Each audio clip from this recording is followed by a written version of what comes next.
Dans le Nouveau Testament, il y a une énigme au sujet de Simon-Pierre. Simon, c'est le nom que lui ont donné ses parents. Pierre, c'est un surnom donné par Jésus. Tu es Pierre et sur cette pierre je bâtirai mon église. Mais de qui est-il le fils? On sait que à cette époque-là, il n'y a pas de nom de famille, pas de patronyme. Alors on se reconnaît par le père. Joseph est le fils de Jacob. En hébreu, cela se dit Bar. Jésus est le fils de Joseph. On a comme ça Barthélemy, Bartimée, Barabbas aussi, et c'est assez étonnant. Le bandit qui a été sauvé par Jésus s'appelle fils du Père, Bar-Abbas, comme Jésus au fond. Jésus est dit Bar-Joseph. Et Simon, eh bien, selon saint Jean, il est le fils de Jean. Et selon saint Matthieu, il est le fils de Jonas. Jésus le lui dit quand Simon-Pierre dit la confession à Césarée de Philippe. Vous vous rappelez, Jésus a demandé aux apôtres qu'est-ce qu'on dit de lui, quelle est son identité d'après les gens. Et vous, dit-il aux apôtres, que dites-vous? Pour vous, qui suis-je? Et Simon-Pierre, en tant que chef, prend la parole et dit, tu es le Christ, le Messie, le Fils du Dieu vivant. Et Jésus lui répond, heureux es-tu, Simon, fils de Jonas. Ce ne sont pas la chair et le sang qui t'ont révélé cela, mais mon Père qui est dans les cieux. En fait, il semble que Jésus fasse à ce moment-là un nouveau jeu de mots. Jonas, en effet, signifie la colombe.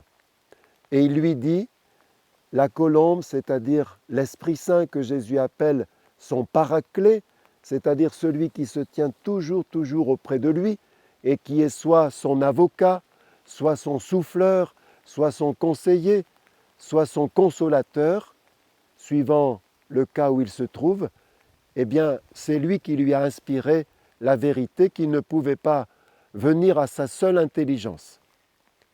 Eh bien, nous avons là, Jean ou Jonas, nous avons là un peu du mystère de l'Église. L'Église, c'est d'abord une institution visible, avec ses rites, avec ses biens, avec son personnel. Et puis c'est aussi un mystère qui nous échappe toujours.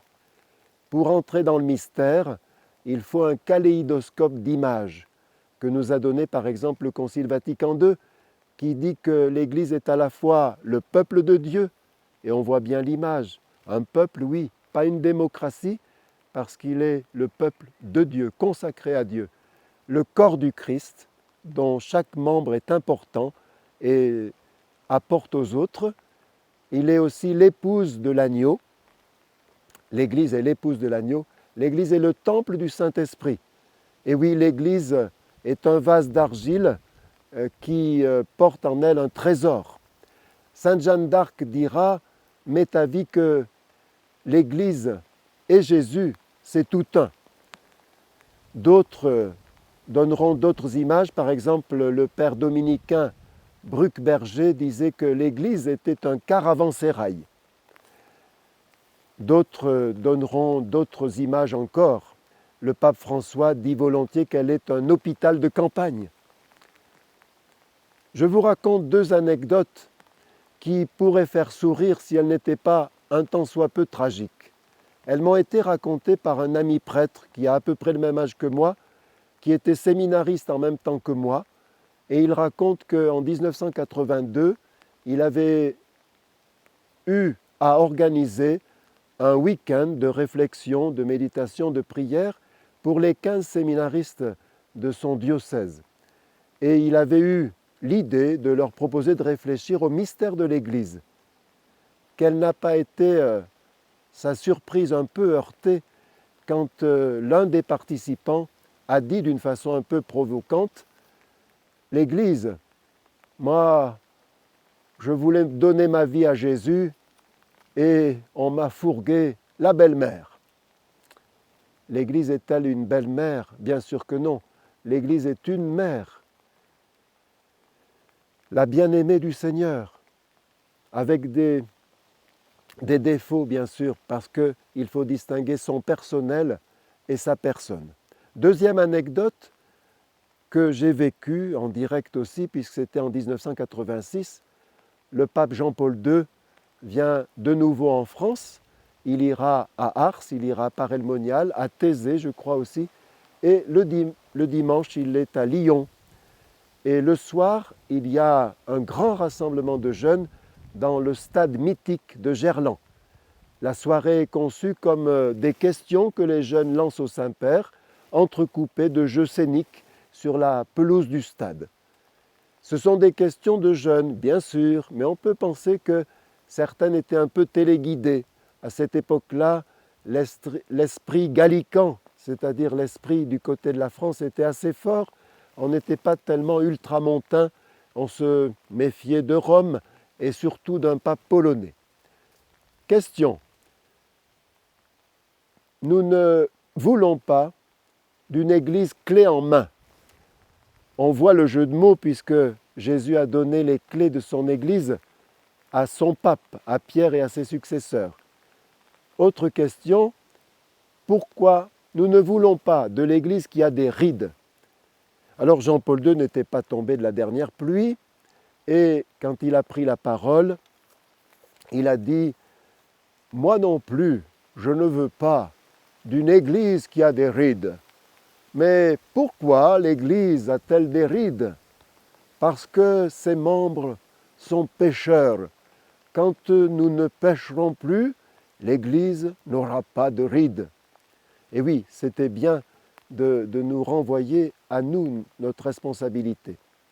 Petite anecdote qui n'a pu se passer qu'à Marseille, parce que pour la comprendre, il faut la raconter avec l'accent.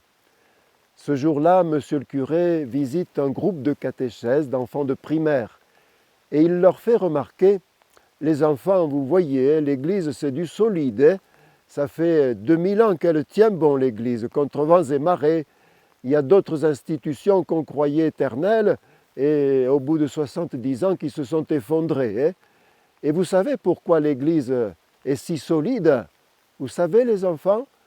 Alors un petit lui a répondu « Monsieur le curé, l'église est solide parce qu'elle est bâtie sur ciment-pierre. » Et oui, Jésus n'est pas seulement la pierre d'angle, la clé de voûte dont le pape, au fond, n'est que le représentant, la face visible, puisqu'il est le pontife chargé de faire les ponts, de faire l'unité, mais Jésus est le liant entre nous.